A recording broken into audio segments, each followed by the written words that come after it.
Hey everyone, I'm Unorb, also known as Sub-Solo. Today I'm bringing you the full story of one of the craziest and most over-the-top Dragon Ball fan story out there. Dragon Ball Multiversal Mayhem, told in an immersive style with sound effects and music. It's loosely inspired by the Ultra Vegetto storyline, but only in the initial premise. The story is still in production, but these are all the chapters released so far. Hope you enjoy. Reality 7069. Something strange was happening in this timeline. Vegetto had combined Ultra Ego with Ultra Instinct. It made no sense at all. Fusing two forms with such conflicting natures should have been impossible. And yet, this Vegetto had found a way. He appeared to be facing off against Beerus, but the eye patch over his right eye and the goatee made it clear this wasn't the Beerus we know. And the missing arm, that made it obvious this wasn't a friendly spar. Still, he stood motionless, waiting for his opponent to make a move, while the other kept admiring his own power.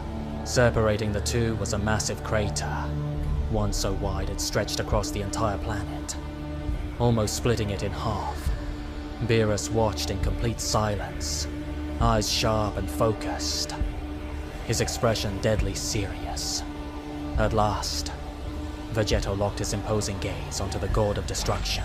In an instant, he appeared behind Beerus, grabbed his head, and slammed him into the ground with brute force.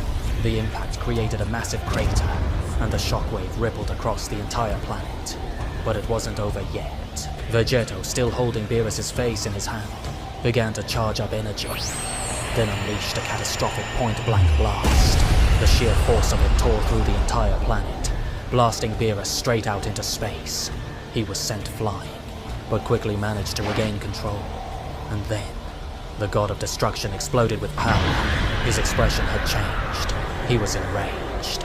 With a furious glare, he roared like a beast. Beerus dashed forward, circling the entire planet in a flash. This time, it was Vegetto who couldn't react, and he took a punch straight to the face. His body was launched backward. Beerus gave chase and went in for a second blow, but Vegetto dodged, and Beerus's fist struck only the ground. The speed of the battle was escalating fast, and by the time Beerus realized he'd missed, it was already too late. Vegetto came right back and landed a powerful kick to the face, but Beerus didn't back down, countering with a punch of his own. Not wasting a second, Vegetto fired right back with a punch to the face. The battle was evenly matched. Both charged at each other with everything they had. In a matter of seconds, they exchanged thousands upon thousands of blows.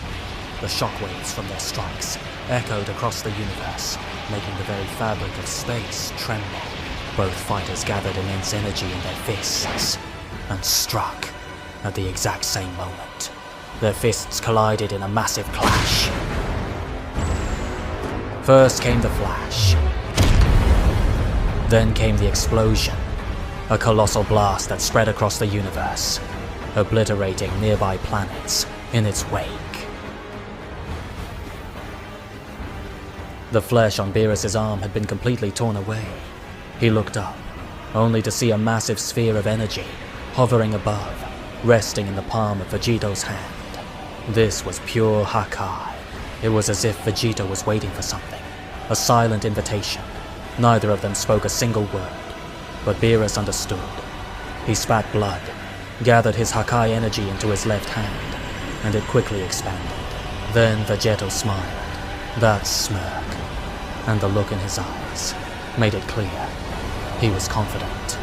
Both fighters pulled back to gain momentum, and then hurled their attacks at full force.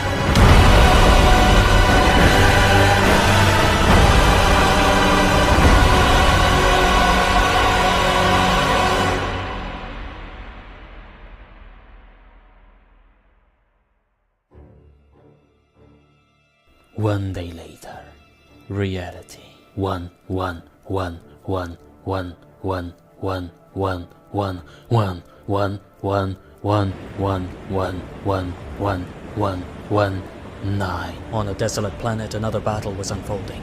This time, a friendly one between two rivals. This ends now, and you're picking up the check, shouted Tooth Goku. He then unleashed a technique he called the focused Kamehameha. It sure ends now, but you're the one who's gonna lose.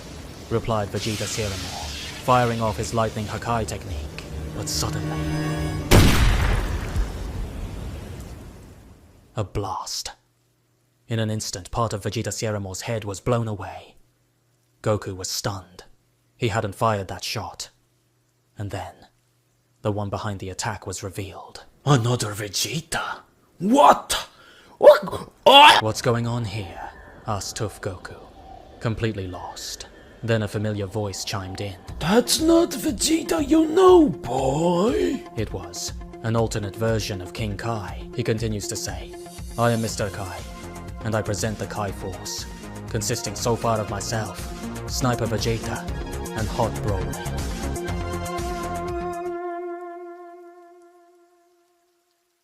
Tough Goku was completely confused. What? King Kai? Mr. Kai replied. Mr. Kai is correct, boy. I'll try to explain briefly, so don't interrupt me, please. I'm aware you know about branched timelines that form whenever someone deliberately travels through time, boy. However, there are also isolated timelines that follow their own sequence of events. There are so many it's almost impossible to count. Since most realities have around 12 universes each, we also call these parallel realities parallel multiverses. To give you an example, in one of these infinite parallel realities, your father Bardock devised a plan to defeat Frieza and his own father. As a result, Frieza's empire was taken over by the Saiyans, and thanks to that, you were never sent to Earth. You didn't lose your memories, and you grew up as a ruthless Saiyan like most others. Unlike the King Kai you know, I'm Mr. Kai. I work at the Space-Time Variation Office, located in the limbo outside of realities, where the concept of time doesn't exist, which is why I'm so young and handsome.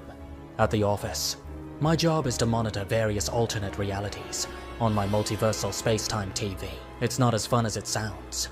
Yesterday I was flipping through channels when I finally found something that looked interesting. Vegetto and Beerus from Reality 7069 were locked in an epic brutal battle. Tough Goku grew curious and asked, against Vegetto? Lord Beerus is really powerful. I never imagined he could even compete with Vegetto, but it was just training, right? Mr. Kai replied, at first I thought so too, but something was wrong with that Vegetto. First, the fusion didn't end, and a whole day has passed. Second, he tore off Beerus's head, and he managed that thanks to the fusion of Ultra Instinct and Ultra Ego, but the worst part was when he took Whis' staff. Tough Goku still couldn't believe the story. None of it made sense. First, the Potara earrings have a time limit for mortals. Second, the fusion of Ultra Ego and Ultra Instinct is impossible. They're contradictory abilities that require completely conflicting mental states. Third, even if Vegetto is powerful, Whis is a supreme being. Taking his staff is impossible. Mr. Kai knows all these doubts are valid because he himself is confused. He doesn't have all the answers. Only for number 3, so he says. What I can clarify is what happened to Whis. He didn't like seeing Beerus dead, and despite all that talk about angels being neutral, they do have feelings. When he saw Beerus dead, he broke the angel's law and threw himself into revenge. But you know who Whis is, right? Mr. Kai asked. Tough Goku replied, yeah. He seems like it. Mr. Kai continued. The confrontation reached such an extreme level that it left Vegetto completely exposed in the middle of the battle. It was at that moment that Whis, upon seeing that sculpted body and his intense object of desire, suffered a momentary emotional imbalance. His energy composition, until then stable, fluctuated, and before he could act to avenge the fall of his beloved Lord Beerus, he simply disintegrated in space-time. But the real turning point came next. When Vegetto touched Whis' vital core, he experienced a form of cosmic enlightenment. It was then that the legendary mask, the artifact of greatest power ever recorded in multiversal existence, revealed itself to him. For millennia, this mask had been shattered into 10 fragments, each scattered across different coordinates of parallel realities. Its material defies known laws of temporal physics. It is unstable, unreplicable, and absolutely immune to chronological manipulation. It can only exist in the present. If at a certain moment the mask is at position A, it doesn't matter if records indicate it was at position B in the past. Returning to that point won't make it exist there again. The mask does not follow time. It defines time. Various entities have unsuccessfully tried to recover its fragments through time travel.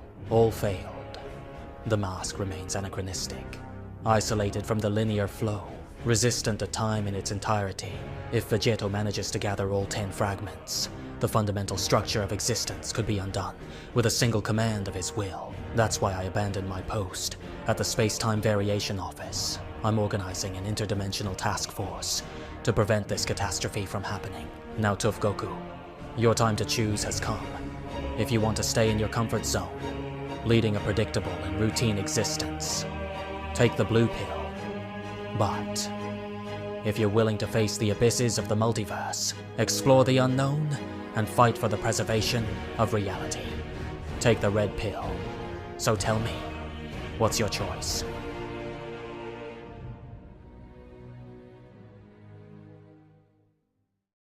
Meanwhile, at the Citadel of Gokus, it seemed like just another ordinary day. Mailman Goku was delivering letters. Drunk Goku was drinking. AF Goku was off duty, playing cards with Cheetah Goku, but at the Goku Force headquarters, Nerd Goku and Samurai Goku were keeping a close eye on Vegetto's movements. Samurai Goku asked, "Is the anomaly still on the move? Which reality is it in now?" Nerd Goku replied, after falling into several random realities, "It looks like he's finally getting the hang of that staff. He just arrived in a reality that holds one of the fragments, and it couldn't be worse. He's in reality 75x21918. To wrap up, Nerd Goku asked, "Should we call Goku the Great?" A voice, leaning casually against the wall, answered, "Unnecessary." It was none other than Special Agent Goku from the FBI. He continued speaking. "Isn't this the reality with that Krillin? Vegetto's not gonna last a single day in this place." Samurai Goku nodded, but added that Vegetto was never the real concern. The problem was that Krillin. He then told Nerd Goku to gather the Goku squad. It was time for a meeting. But he also made it clear, don't alert Goku the Great. Not yet.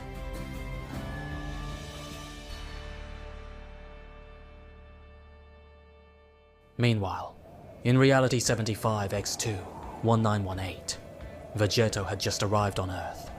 He was immediately intercepted by someone in a large trench coat. Someone with a noticeable mark on his cheek.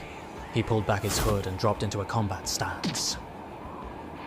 It was Yamcha.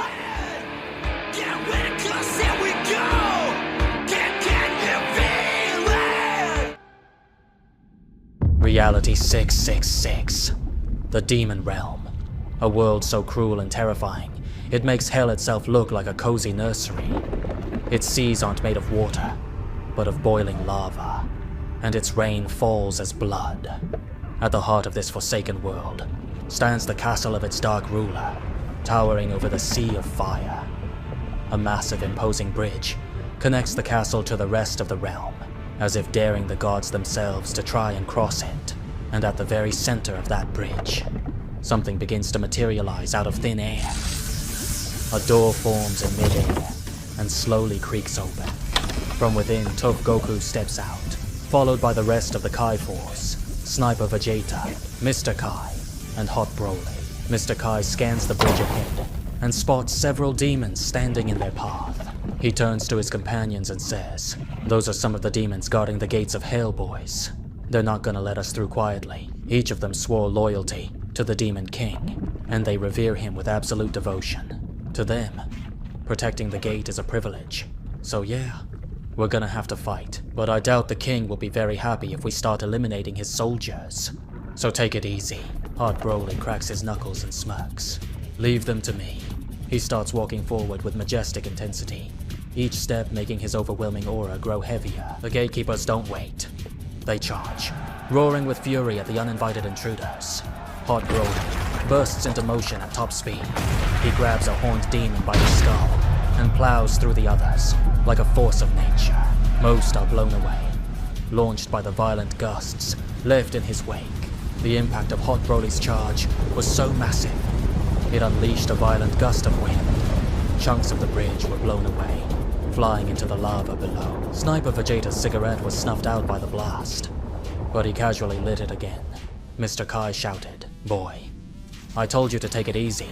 Most of them are probably dead now." Hot Broly glanced over his shoulder, then turned back and muttered, "Sorry." Mr. Kai stood there, not knowing what to say. There was no time to waste. With the path now cleared, the team dashed toward the heart of the castle. Everyone knows the story of that Gohan, the warrior who, for years, carried the legacy of the Z fighters on his own shoulders. The same Gohan, who fought tirelessly against androids, 17 and 18, becoming Trunks' mentor, before tragically falling in battle. But in the endless tangle of timelines, countless alternate versions of that reality began to emerge. In one of them, Reality 666. Babidi arrived on Earth, searching for warriors strong enough to awaken Majin Buu. In some of those timelines, after seeing the apocalyptic state of the planet, the wizard simply turned around and left, seeking elsewhere. But not in this one. For some unfathomable twist of fate, Babidi chose to stay. Years passed before Gohan crossed paths with the Dark Wizard. And of course, he stood no chance against Dabura, the demon guard dog, who served Babidi. But this Gohan was hardened, forged by a lifetime of surviving in a world ravaged by the terror of the androids. He knew how to observe. He knew how to think. And he realized that Dabura wasn't the true threat. Babidi was. The demon was just a puppet under the wizard's mind control. So Gohan faked his defeat. He waited for the right moment. When Babidi let his guard down, too confident in his victory, Gohan unleashed a massive Ki blast, obliterating the wizard on the spot. With the spell broken, Dabura was finally free, and owing his freedom to the Saiyan, he chose to repay the debt by eliminating androids 17 and 18 without hesitation. Yes, the Demon King saved Earth. From that day on, the world adopted Satanism as its dominant religion.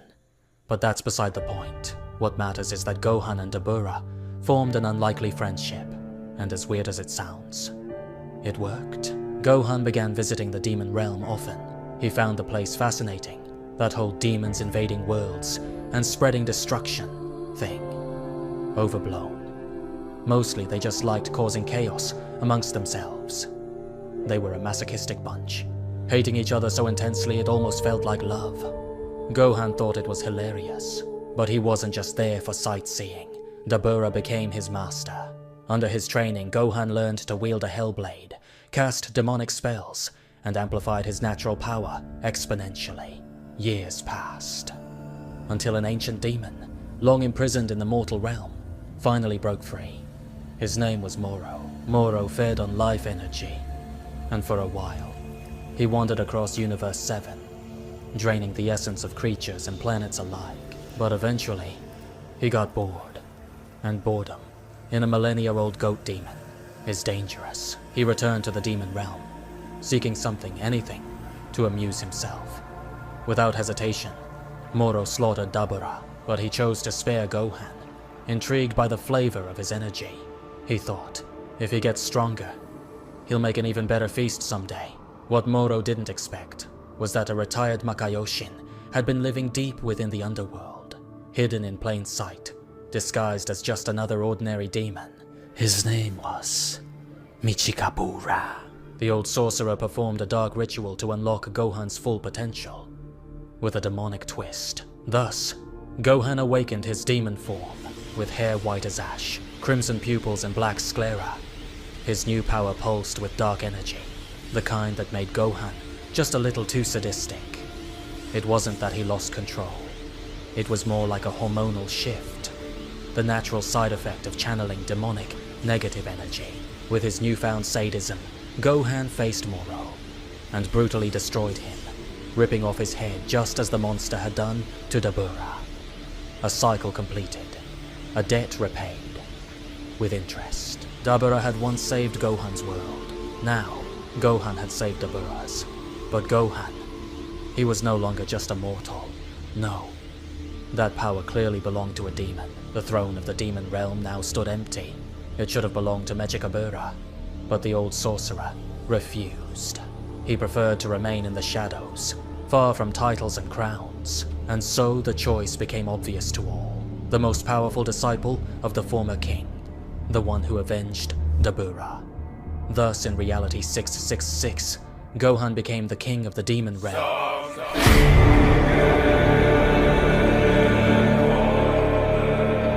Back to the present. Mr. Kai, Sniper Vegeta, and Hot Broly were running through the castle corridors, chased by yet another horde of demons. Vegeta said they were right in his sights, and that he could take them out with a single Super Saiyan bullet, but Mr. Kai begged him not to. After catching his breath, Mr. Kai asked, "Where's Tough Goku?" Hot Broly shrugged. "I think he went for a walk." Mr. Kai soon realized they were approaching the throne room. The door at the end of the hallway was marked Boss. They finally arrived and saw Tough Goku already there, sitting calmly in a chair facing the king. Tough Goku greeted them. "Hey guys, took you long enough." Only then did Mr. Kai remember that Tough Goku could teleport. He must have used the technique to get there ahead of everyone. Suddenly the chasing demons burst into the room, but Gohan said, "Junior, don't worry. They're welcome here." "Hey everyone, the dad from another reality has already filled me in on the situation. At first I thought about taking the blue pill. After all, I have duties as the Demon King. My job is to protect this place. But Dad convinced me that if I'm helping you guys, I'm helping all of existence. And if I'm helping existence, I'm helping my own world. After all, we all exist. So I choose the red pill." Goku gave the demon a thumbs up as a greeting and asked, "How's it going, Junior?" Mr. Kai cheered, happy that Gohan was already caught up, and said they needed to hurry because Vegetto had already arrived in one of the realities holding a fragment of the mask. Gohan looked confused, wondering how Mr. Kai knew that, but before he could ask, Mr. Kai said, "I know what you're thinking, boy. You want to know how I'm tracking Vegetto's moves, right? Well, my multiversal watch has a built-in screen. It's the highest magical multiversal tech out there, letting me watch events in some realities. It's like a crystal ball, but way cooler, and it tells time too." Mr. Kai then drew his sword and sliced through the air, opening a portal to the door's dimension. Then Mr. Kai said, "Let's move, boys. Hurry up, we need to recruit one more member for my highly complex and brilliant plan to work. Yeah, I'm the plan guy around here, so show some respect." Meanwhile, in Reality 75 X2 11,918, Vegetto and Yamcha faced off. Vegetto stayed on the defensive, simply blocking Yamcha's furious attacks, until he decided to counter. He pulled his elbow back and threw a punch. Yamcha dodged, shifting his body to the side. Then, gathering momentum, he struck Vegetto with a powerful Roga Fufuken! Vegetto was sent flying, crashing hard into a tree with his back. He hit the ground. Afterwards, Vegetto looked at the tree, and it was completely intact. That left him puzzled. Yamcha charged again. Firing another blow, Vegetto dodged, and Yamcha's attack hit only the tree. Despite the heavy impact, the tree remained completely unscathed once again. Vegetto asked, "Hey buddy, what's this tree made of?" Yamcha snapped back, "Shut up, I don't talk to Saiyans." Vegetto smirked. "You just did." The tease made Yamcha even more irritated, so he fired off a powerful K-blast. The speed and strength of the attack caught Vegetto off guard, so he crossed his arms to block it. When it hit, the blast spread out wildly, even tearing a bit of Vegetto's uniform. He looked confused and thought, "What's wrong with this place? Isn't this guy just an Earthling? Who exactly is he?" Vegetto seemed to remember something and said, "Wait a second. You're Yamcha, right?" Now things just got even more confusing. Yamcha asked, "How do you know my name?" Vegetto replied, "It's a long story. You'd get bored. But you, how do you know I'm a Saiyan?" Yamcha said he looked a lot like some Saiyans, especially this Vegeta guy, and asked if they were related. Vegetto answered, "Actually, I'm half of him, 50%. Yamcha suddenly exploded his power and shouted, "Enough jokes! I don't care who you are. Knowing what you are is more than enough." Vegetto smirked. "I didn't remember Yamcha being such a bigot." Vegetto then clenched his fist, gritted his teeth. His aura began to shift. His veins bulged. His hair turned golden. Then he screamed. His whole body glowed as his power erupted. He finally landed right in front of Yamcha and said, "So, shall we begin?"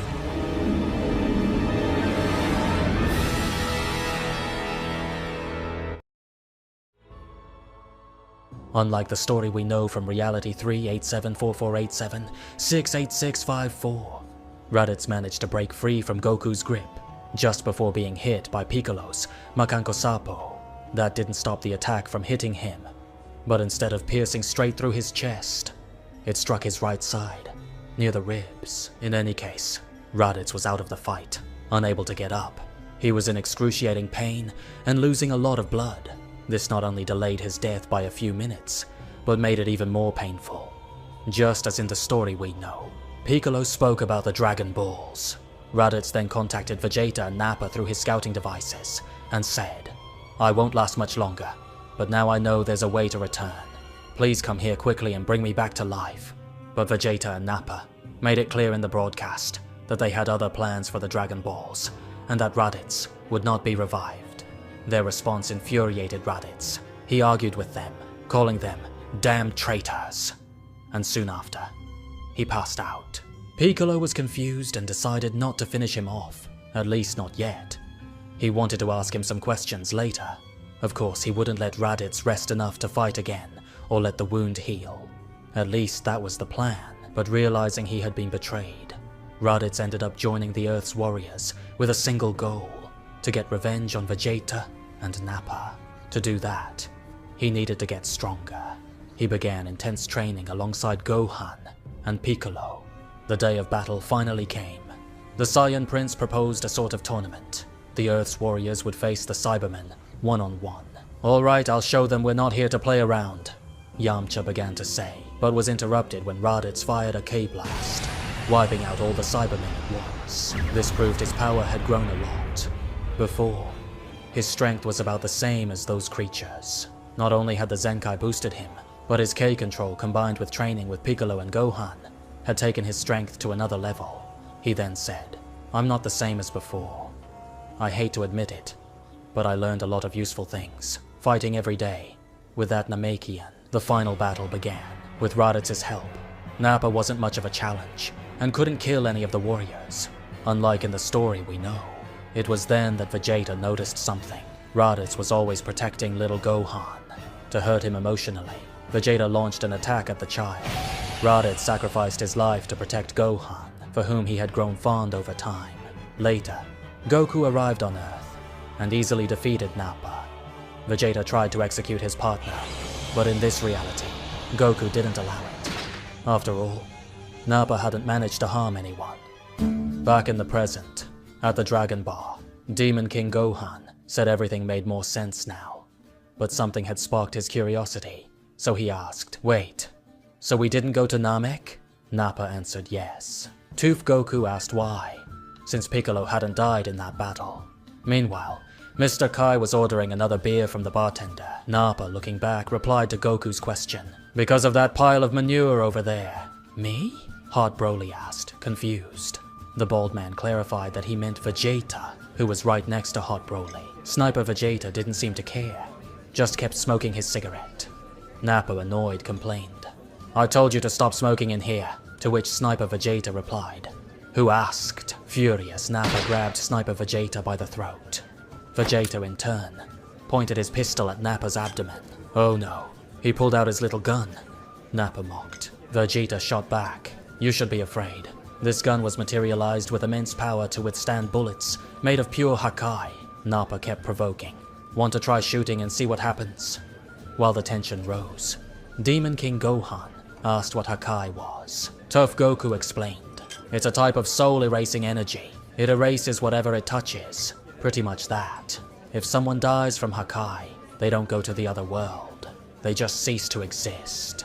It was only then that Tough Goku connected the dots and realized that the Vegeta from his reality might have been hit by a Hakai bullet. Mr. Kai told everyone to calm down, explaining that Sniper Vegeta had many other types of ammunition, and that one was a Super Saiyan Blue bullet.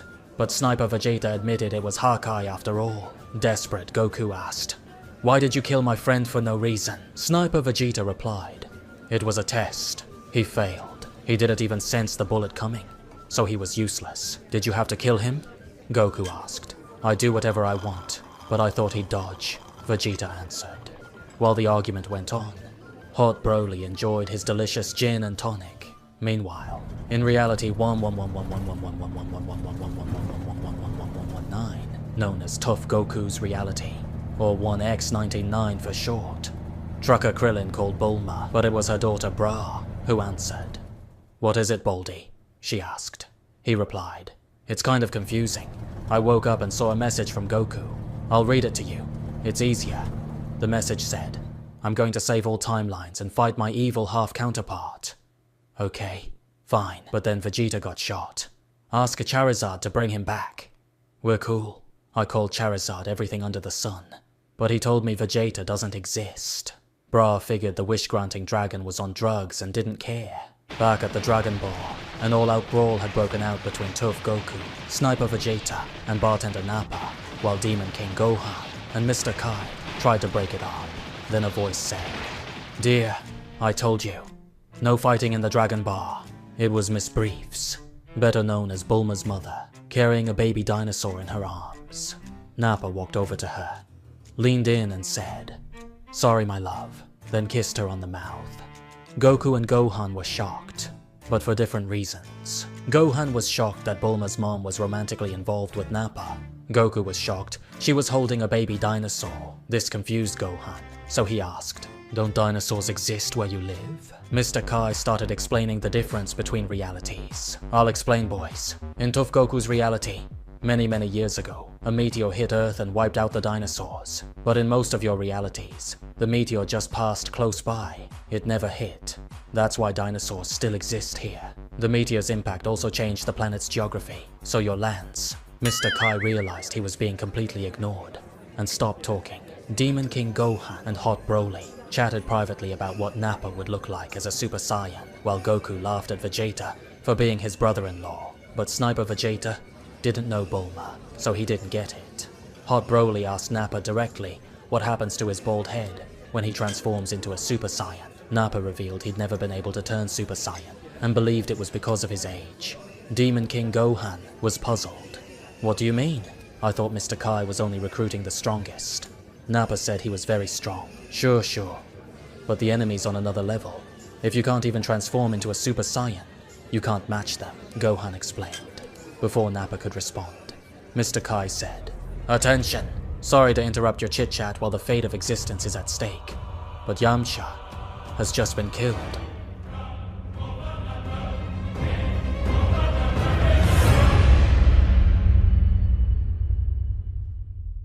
A few minutes earlier, in the reality where the battle was happening, Vegetto had fired his energy sword at Yamcha's chest.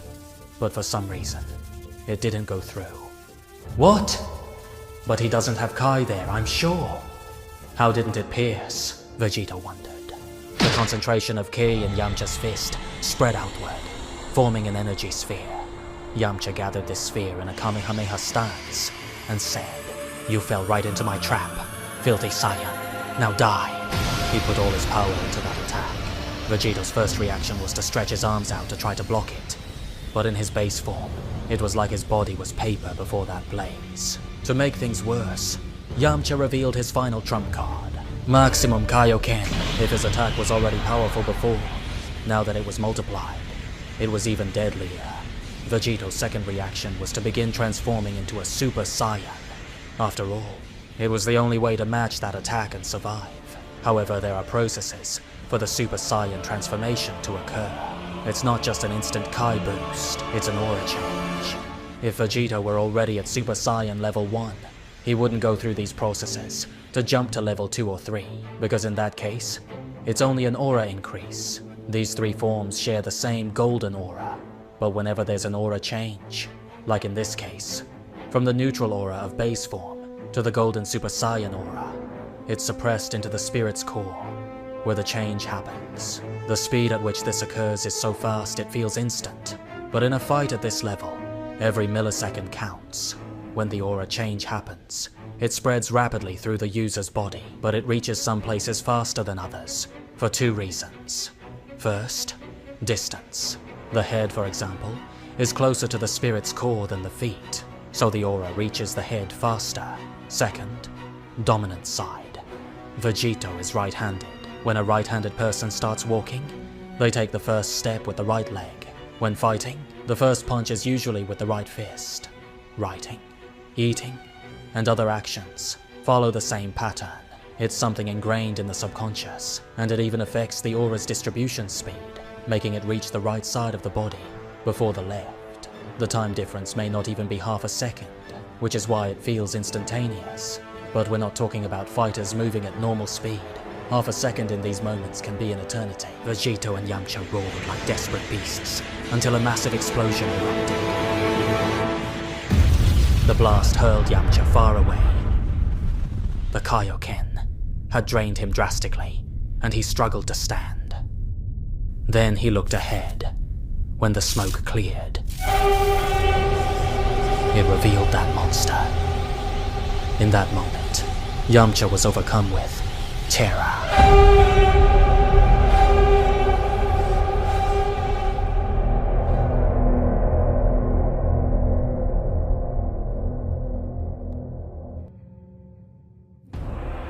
Vegetto had transformed into Super Saiyan 3 to get away from Yamcha's attack. In the process, almost half of his left arm was torn off, along with the tips of the fingers on his right hand. He stared at Yamcha with seriousness and began to say, "You weren't surprised when I transformed the first time, but now you are. You didn't expect me to have other transformations, did you? Since you don't seem to like Saiyans much. I imagine this isn't your first time facing one." Yamcha confirmed that, indeed, it wasn't the first time.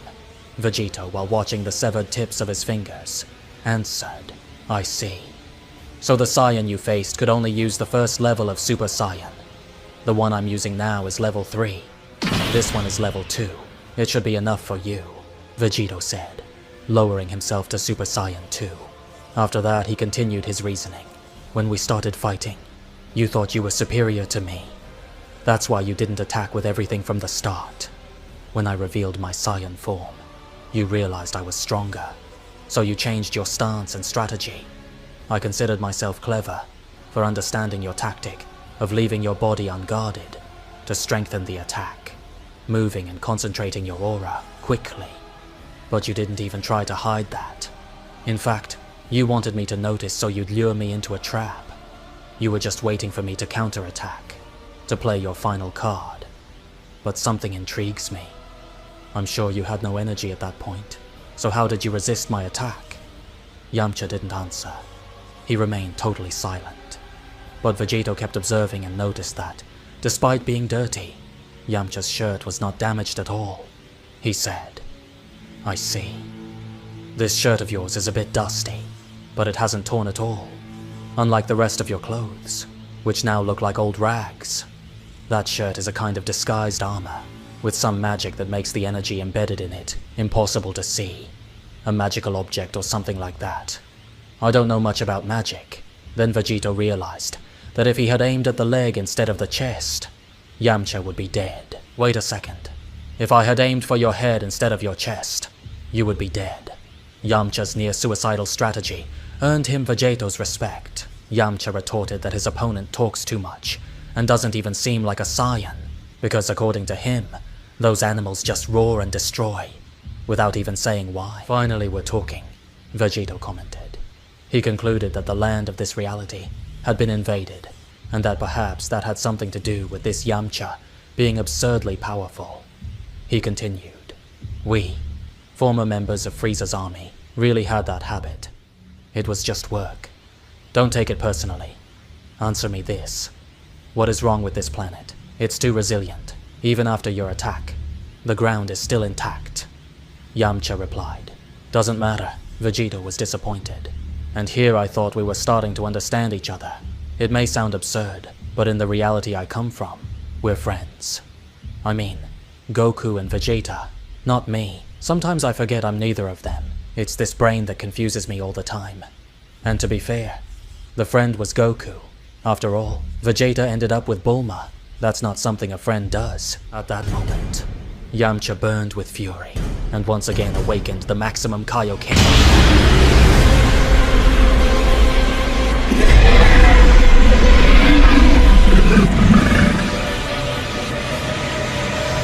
"If that's how you want it," Vegetto said, creating a case sword in place of his severed arm.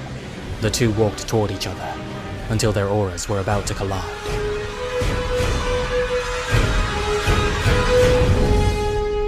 Yamcha attacked first with a right kick, but Vegetto blocked it, and readied his right fist for the blow.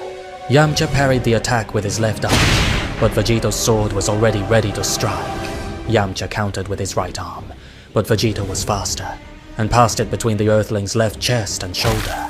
The blow worked because Yamcha's shirt had fallen to that side. Yamcha retreated, but Vegetto quickly advanced and delivered a powerful knee, aiming for his opponent's face. Yamcha managed to block it with his hand, then twisted his body back and kicked upward with his right leg, delivering a powerful blow to Vegetto's stomach and launching him into the air. Yamcha gathered energy in his right hand, and Vegetto, in mid-air, did the same. Then they attacked simultaneously, trying to hit each other at point-blank range, but their hands, filled with energy, collided. The explosion was colossal.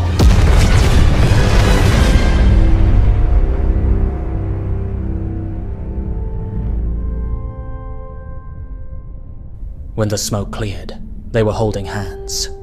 Vegetto didn't seem tired. Yamcha, however, couldn't hold back any longer. He had expended all his energy and was forcing the Kaioken to strengthen and keep fighting. Vegetto knew this all too well. He said, "You can't keep the Kaioken active anymore, can you? This technique destroys your body." It was a formidable fight. But let's stop here. Listen, I have nothing to do with what happened in this reality, and I didn't come here to kill you. Surrender, and we'll end this. Yamcha was nearly unconscious. In tears, his mouth trembling and bloody, he said, "Shut up, Saiyan." Then, memories of the past surfaced. A rainy day. Yamcha, along with Krillin, in front of the destroyed Capsule Corporation. A scream calling Bulma's name echoing. A memory of his beloved dead in his arms. Yamcha screamed and once again activated the maximum Kaioken. He struck Vegetto's face, who returned the same hit. Yamcha attacked with the left, but Vegetto ducked to dodge and created an energy sword in his left hand. The thrust went through Yamcha from one cheek to the other. Vegetto pulled the sword back. Yamcha didn't seem even sane and couldn't see that thunderous punch coming toward his face. It hit him and pushed him back. Yamcha's body wanted to collapse, but he pulled strength from where there was none left to stay standing. He roared like a wolf and prepared his final blow. But before he could fire it, Vegetto transformed into Super Saiyan 3 and landed such a powerful blow that it exploded the Earthling's head.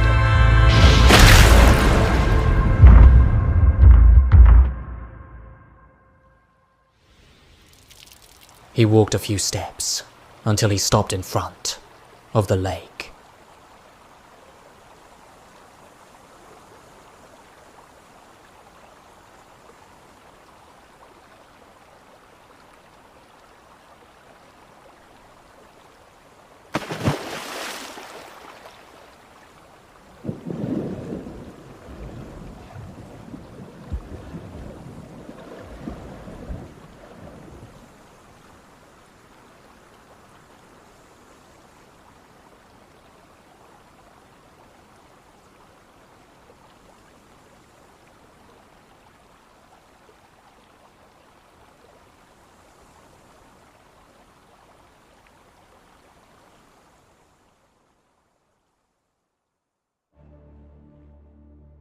Vegetto watched Yamcha's body float in the sea. Gradually the adrenaline wore off, and because of that, Vegetto began to feel his wounds more intensely, especially his burst right eardrum. He powered down to his base form, placed his hand on his ear, and writhed in pain. At that moment his mind flashed an image of Korin. It was as if a memory had been triggered, pointing him in the right direction. Meanwhile, in the Goku's citadel, the meeting about Operation Vegetto continued. Unfortunately, it hadn't advanced much. Wizard Goku kept insisting, saying, "What I'm trying to say is that since I'm the strongest, I should be the leader." Minecraft Goku explained that Special Agent FBI Goku had been assigned precisely for the leadership role. That was his place in the team.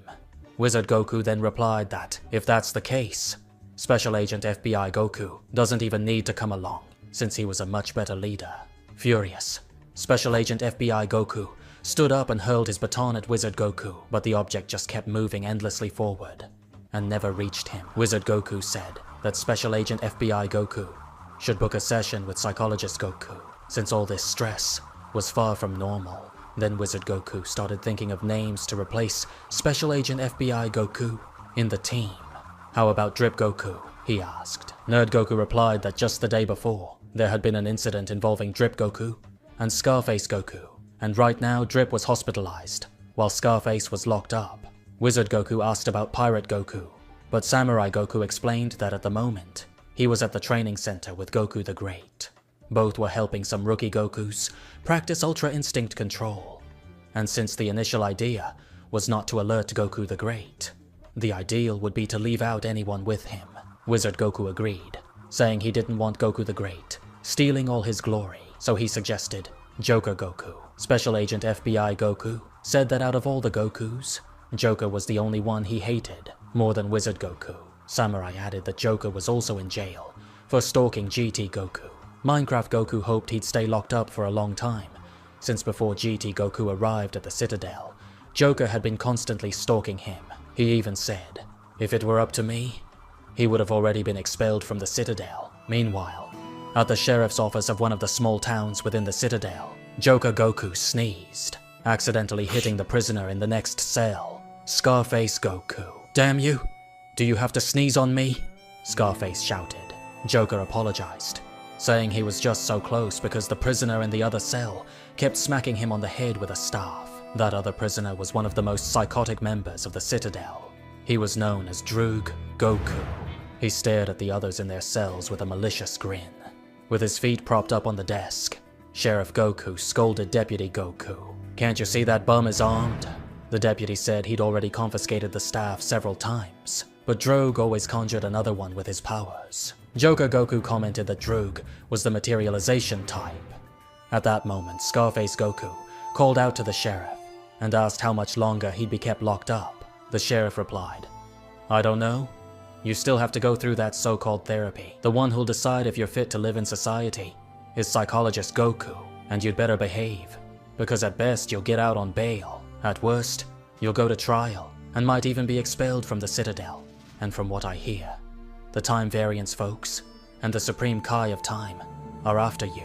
They only invaded this place to arrest you, out of respect for our Goku Corps and the Great Goku the Great. Even after hearing all this, Scarface Goku grew furious. He transformed into Super Saiyan 4 and tried to break through the bars. But Joker Goku revealed there was no point, because the cell was forged with the Nen of Goku the Great himself. Scarface had no idea what Nen was. Meanwhile, the sheriff went on. Getting all worked up won't help you. You'd better learn this isn't some lawless land. You can't just go around hitting people for no reason. If you want to challenge someone, you have to go through the legal system first. If everyone could fight whenever they wanted, this place would have no organization at all. Back in Reality 75, X2 11918, Vegetto had arrived at Korin Tower via instant transmission. He politely asked for a Senzu bean. Yajirobe grew furious and snapped. Who do you think you are, filthy Saiyan? Korin asked. Why would I help the enemy? Vegetto replied. I'm tired of explaining. I'm not an enemy, nor am I from this reality. I understand that Frieza's army might have attacked this planet, but in my reality, a Saiyan befriended the people of Earth and protected them countless times. Korin said he'd never heard of this so-called Frieza. Vegetto answered that it wasn't important. What mattered was that he had only come to this timeline to retrieve an object and then leave. Korin shot back. That's what you say, but you killed one of ours. Vegetto replied. I tried to stop the fight earlier, but he wouldn't stop attacking. Anyway, you can revive him at any time with the Dragon Balls, right? Korin answered. More or less. We don't have Dragon Balls, but he can be revived, or recreated. In the end, all of us have already died. We're nothing but distorted memories. Perhaps you did him a favor by eliminating him. Vegetto wasn't understanding a single thing. Yajirobe told Korin to stop talking since he was a Saiyan, but the cat kept speaking. Forgive the fat one.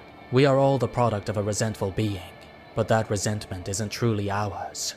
Hatred is the easiest path for a man who has nothing left. for the one who tries to escape emptiness and sadness. We've inherited all of this, but those feelings don't belong to us. Few among us have realized that. Vegetto couldn't stand this meaningless talk any longer. Finally, Korin relented and said he could take as many senzu beans as he wanted. This made the fat one furious. Vegetto was overjoyed and walked toward the senzu bean jar. Meanwhile, he said, "Thank you. I still don't understand anything, and honestly, I don't even want to anymore. But you said there are no Dragon Balls here. I don't know if you're aware, but on a planet called Namek, and on another planet called Cereal, there are Dragon Balls. If you go there, you could solve everything." As Vegetto spoke, Yajirobe grew angrier and angrier. Vegetto stretched out his hand to grab a senzu bean. At the same time, Yajirobe drew his sword. Before Vegetto could grab the bean, he was pierced through by the fat man's blade. Vegetto was furious. He clenched his fist, turned swiftly, and struck back, but Yajirobe managed to block the blow with his hand. Vegetto had had enough, and transformed into a Super Saiyan. He concentrated a powerful energy sphere in his hand and fired. Korin, realizing the scale of that power, shielded himself with a barrier. Though infinitely stronger than the Yajirobe, we knew this one couldn't withstand Vegetto's attack.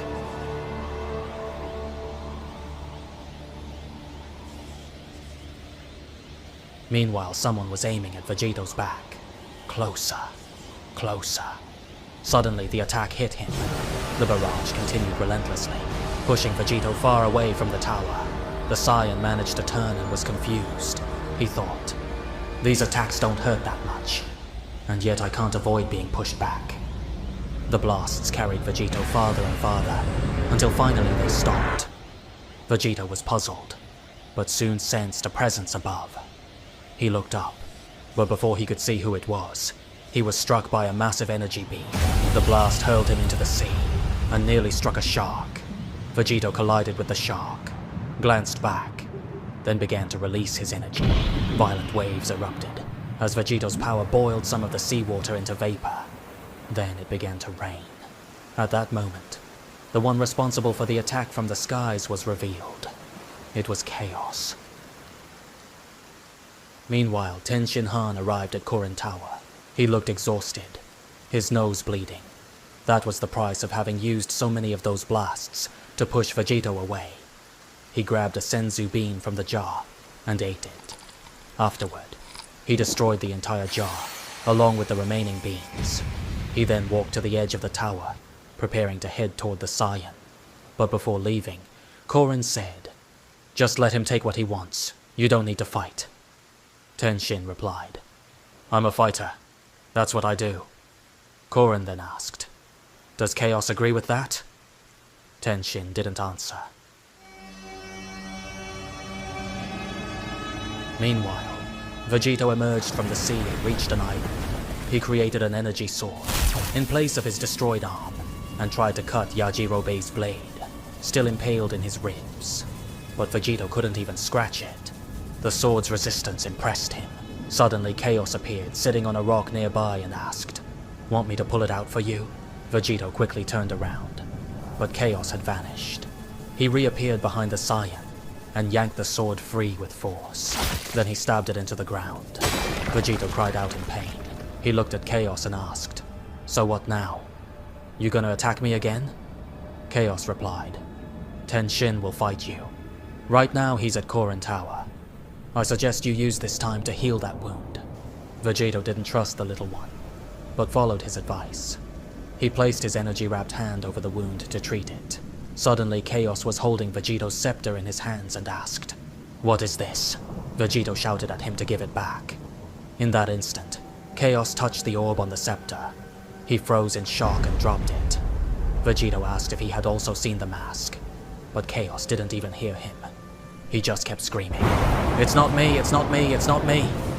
Suddenly, a voice called out, "Chaos, control yourself." It was Ten Shinhan. He had finally arrived at the beach. He removed his shirt and overcoat, then asked, "Saiyan, do you prefer to fight on the ground or in the air?" Vegetto had already understood. There was no point in arguing. He simply stood up and answered, Let's take advantage of this planet's abnormal resistance and fight on the ground. Then he removed the upper part of his shirt.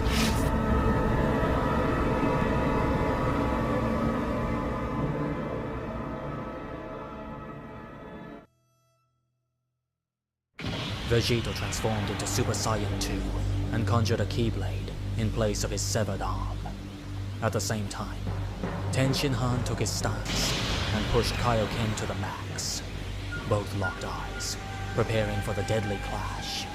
Suddenly, Vegetto extended his energy blade, thrusting it straight toward Tenshin Han's face. The strike was lightning fast, but Tenshin Han kept up, shifting his body swiftly to the left, making Vegetto's attack miss. Without hesitation, he dashed forward, determined to close the distance. But Vegetto swung his sword diagonally, aiming to catch Tenshin Han from the side. Tenshin Han had no time to waste.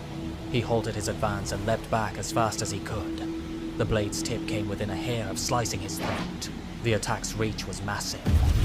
Vegetto was hell-bent on keeping Tenshin Han at bay. Tenshin Han steadied himself again, while Vegetto cursed his missed chance. With this injury, getting into close combat would be a huge risk. I can't let him get near me, Vegetto thought. Chaos, watching the fight, spoke to Tenshin Han through telepathy. He's shaping his energy like a spear to keep you away. But pay attention. He can barely move with that wound in his stomach.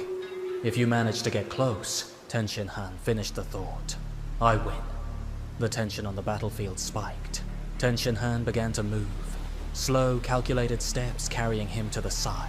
His eyes locked on Vegetto, like a predator stalking its prey. He advanced with caution, waiting for the slightest reaction. Vegetto, on the other hand, stood still, though his mind was racing. He had set aside a good portion of his energy to keep the open wound in his stomach under control. He knew the smart move would be to drop the transformation, let his body recover, and quietly treat the injury, easing the strain of the form. But right now, that simply wasn't an option. So he chose to mirror Tenshin Han. Wait. That pause was to his advantage after all. Then, out of nowhere, Tenshin Han unleashed a Dodon Ray, joining the ranged duel in an almost imperceptible motion. The thin, sharp, lightning-fast beam was nearly invisible. By the time Vegetto noticed it was about to pierce his forehead, Vegetto barely reacted in time, tilting his head so the beam grazed the right side of his forehead. Now, with his opponent off balance, Tenshin Han charged full speed ahead, but Vegetto swung his left arm, blade extended, in a desperate horizontal slash. Tenshin Han had anticipated a counterattack, and Vegetto's weakened condition slowed the strike. Leaping over it with ease, Tenshin Han pressed forward. Vegetto quickly gathered energy in his right hand, creating a second spear of energy. Damn it, idiot. Of course he can make another sword, Tenshin Han realized. This time the attack was aimed straight at his heart. Tenshin Han was moving so fast that he couldn't dodge. In a split-second decision, he raised his arm, redirecting the blow to a less lethal spot. The spear drove through his left shoulder. Now Vegetto wielded two blades, determined to stop his opponent's advance.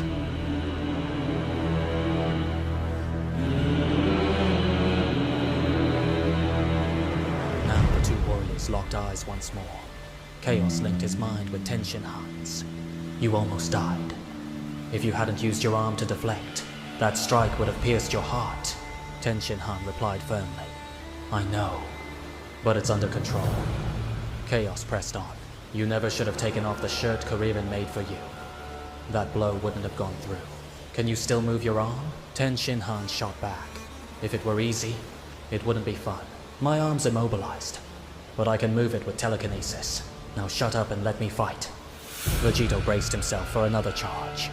He unleashed a flurry of thrusts in rapid succession, extending his energy blades until they became spears. Tenshin Han was forced to fall back, blocking and dodging as best he could. Still, several strikes grazed him, leaving shallow cuts.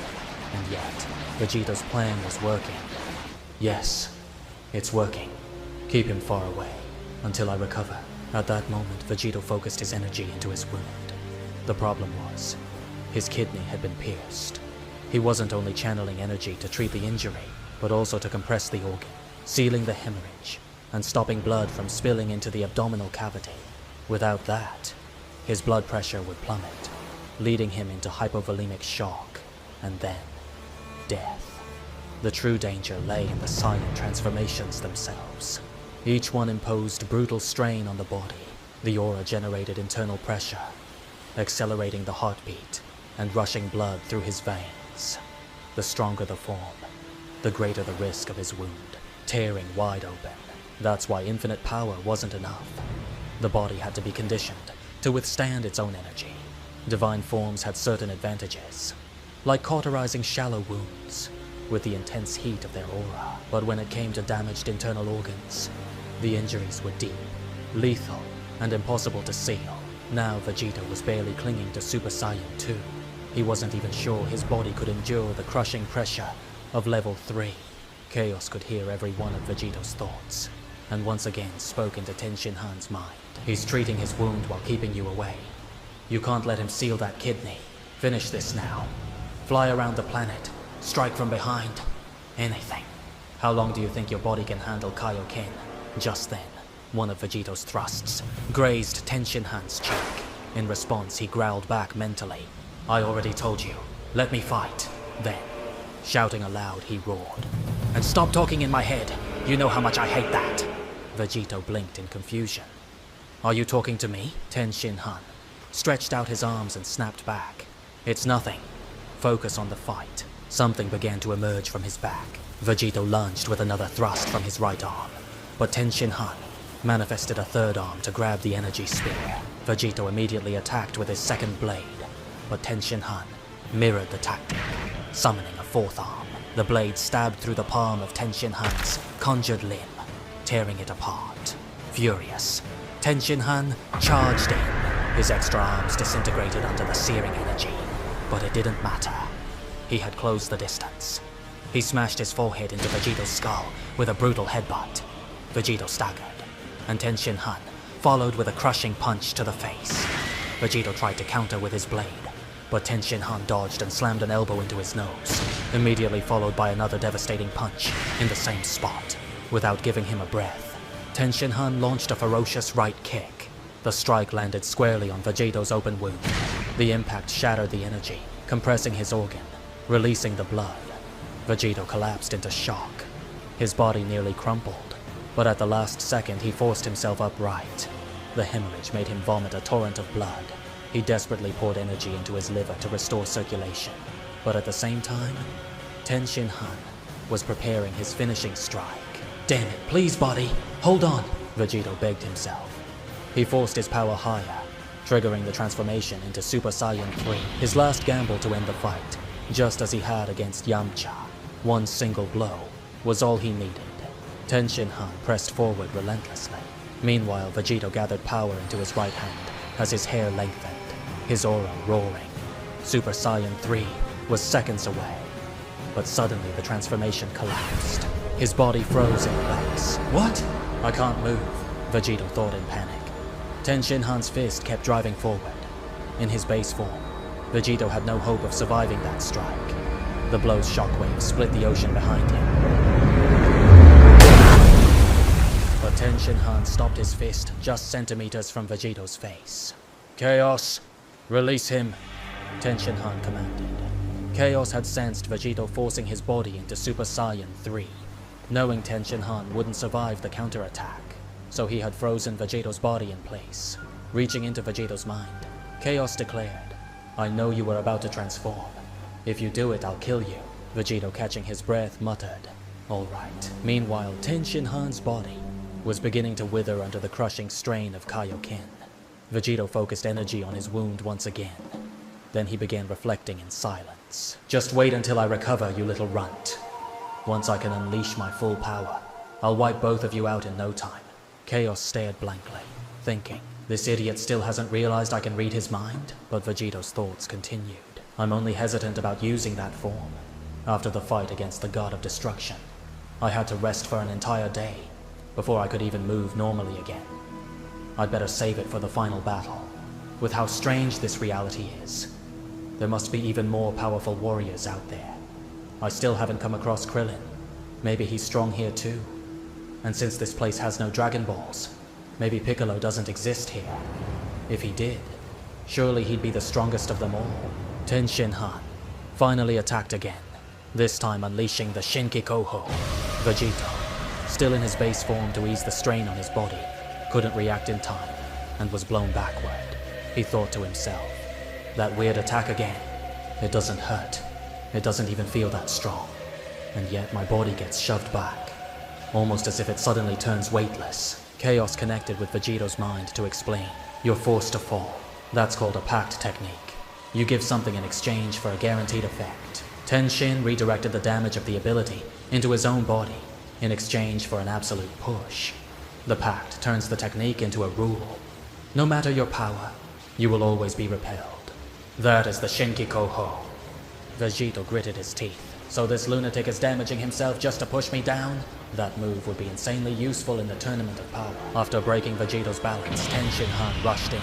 Vegetto quickly transformed again into Super Saiyan 2 and unleashed a slash with his energy blade, aiming to cleave his opponent in half. But Tenshinhan once again used the pact technique at point-blank range, repelling Vegetto and slamming him straight into the ground. Tenshinhan then sprouted 2 more arms. He leapt savagely at Vegetto, seizing both of his arms and pinning him down. With his other 2 arms, he aimed directly at Vegetto's wounded liver, but this time, he didn't shout, Shinkikoho, only Kikoho. Wait, isn't that the pushing technique? Vegetto wondered. He was about to learn that this time, Tenshinhan wasn't using the repelling pact, but the damaging one. The point-blank strike to his wound made Vegetto scream, writhing in agony as he vomited blood. Unable to move, he gathered energy inside his mouth and fired it straight into Tenshinhan's face. But Tenshinhan didn't retreat. He kept firing without faltering, and Vegetto did the same. It became a battle of sheer endurance, each trying to outlast the other, until finally, both ceased their attacks.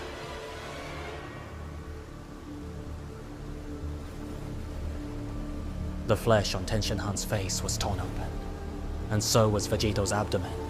Tenshinhan's body was beginning to collapse, the crushing strain of Kaioken threatening to tear his muscles apart. He couldn't endure it anymore. The Kaioken broke apart, and his body began to wither. But he resisted. He pushed the Kaioken to its maximum one more time. He lunged forward again. Vegetto couldn't take it any longer. If it went on like this, he would die. He swung his arms desperately, trying to break free from Tenshinhan, but couldn't. Then, he molded the energy of his blade, shaping it into an energy hand. He stretched that hand outward. Chaos noticed the movement and spoke to his friend. Tenshin, He said. But the warrior didn't want to listen. He shouted, I already told you not to interfere. Let me fight, please. Chaos pulled back his arms. The energy hand stretched until it reached Yajirobe's sword, which was stuck in the sand of the beach. Tears began streaming from Chaos's eyes. Vegetto pulled the sword. Chaos cried, lowered his head. He didn't want to look. Vegetto hurled the sword at Tenshinhan. The instant it lodged into his ribs, he lost the Kaioken. It was over. He could no longer move. He couldn't do anything. Vegetto was finally free. He grabbed the hilt of the sword with his right hand and pulled it through, finishing the cut. Tenshinhan was split in half. His body collapsed, and his blood stained Vegetto. At last he breathed, but his hell was far from over. Chaos unleashed his terrifying, overwhelming aura. He was furious. Vegetto then stood once more and raised his energy, but suddenly one of Chaos's chains wrapped around his neck. Vegetto's body weakened and collapsed to the ground immediately. Chaos began to approach, saying, I'm so angry. I'm also sad. My chest aches, but it's all a lie. We're all dead. This anguish isn't mine. I am not the real Chaos. He wasn't the real Tenshin. But even so, I want to kill you. Vegetto, almost losing consciousness, muttered. So you're a fraud? Well, well. We've got so much in common. And with that, Vegetto fainted. His final words echoed within Chaos's mind. What did he mean by, "We've got so much in common"?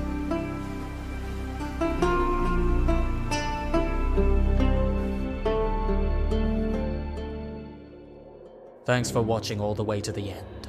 This story was written by me and illustrated by an amazing team of artists. The continuation is already in development, but if you'd like to help us speed up the process, consider supporting us on Patreon. With financial backing, the artists can dedicate even more time and attention to the artwork. In the next chapter, the arc will reach its climax, as the Kai Force and the squad of Gokus finally arrive in this strange reality. There are still many mysteries to uncover, like the truth behind Vegetto, and especially the secrets of this dimension. Who or what are these warriors who look just like the Z fighters? You might be thinking of Dr. Raichi, but it's not him. And who exactly are this Krillin and Goku the Great everyone keeps mentioning?